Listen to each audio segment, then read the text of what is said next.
மத்தேயு சுவிசேஷம் 14வது அதிகாரத்தின் 32-34 வசனங்கள்.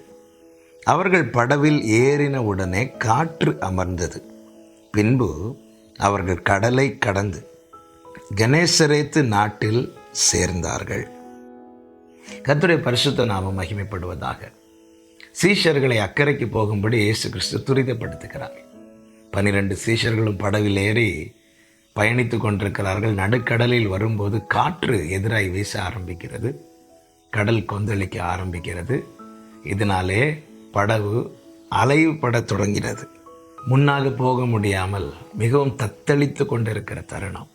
இந்நேரத்தில் ஆண்டவராக இயேசு கிறிஸ்து அங்கே நடந்து வருவதை வேதம் அழகாய் காண்பிக்கிறது. இந்த சம்பவம் நம்ம எல்லாருக்குமே தெரியும்.